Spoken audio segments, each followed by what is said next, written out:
talk about the fake billing scams and how you can protect your company. Let's get into it.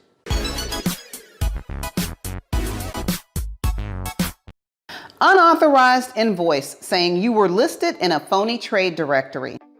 Received a fake invoice for a website domain name.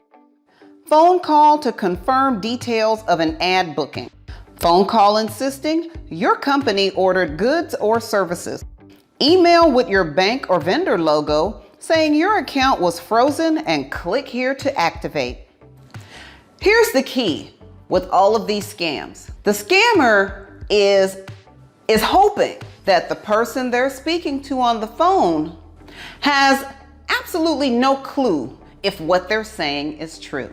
Here's how your company can protect against fake billing scams.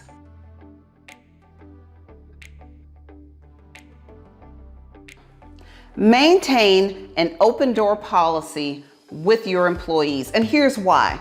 If your employee, especially someone who manages company assets, has a question and they are intimidated or afraid or unable to access you to get an answer, especially if they think, wow, I don't want to deal with that person, they may try to resolve the issue themselves without asking management. Establish a billing process. I created a video on how to create a company billing process, and I'll put a link to that right here. Training your employees. If you have more than one person who is responsible for maintaining corporate assets, I highly recommend that you create some sort of training program for those employees. Some of the topics you can discuss in that training program could be or should be how to hover over a link in any email to see who the sender is, when to inform other employees about fake emails, how not to provide information about your company. And something comes to mind. I have a story. When I used to work at a marketing firm, I used to get these phone calls and they would talk about, "Hi, I'm so-and-so. What type of printer do you use?" And I'd give them a snarky answer and they'd hang up. That would be setting my company up for the toner scam.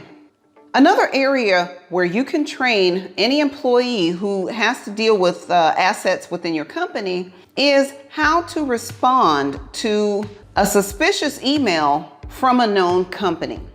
Get to know your vendors' names, and if you have multiple vendors, be sure to get complete contact information for that vendor, as well as the department head or the CEO of that company. That way, if the vendor that you have direct contact with leaves, you can contact that company's CEO, CFO, or person in higher management. Don't put company business in the public domain. Here's something you can do. Enter your company's name in a search engine like Google or Firefox and see what information about your company is in the public domain. Ensure your company's computer network is secure. I would hire a credible, experienced IT company that can spot vulnerabilities in your company's computer system. These types of scams have been out for many, many, many years.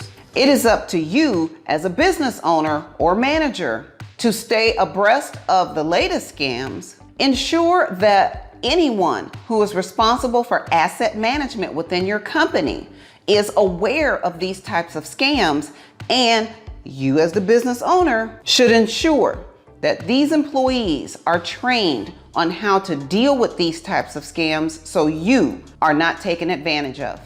Please let me know in the comment section below if your company has experienced any type of scam, and or how many scam emails do you receive in a day or a week. I receive some pretty good ones. I probably get about 3 a month. Let me know in the comment section. Thanks for watching. If you want to know more about business operations, business management, human resources, and other topics related to running a business, click on one of those play links. Click on one of these click on the playlist. One eternity later. Click on one of these playlists. Thanks for watching. And don't forget to subscribe.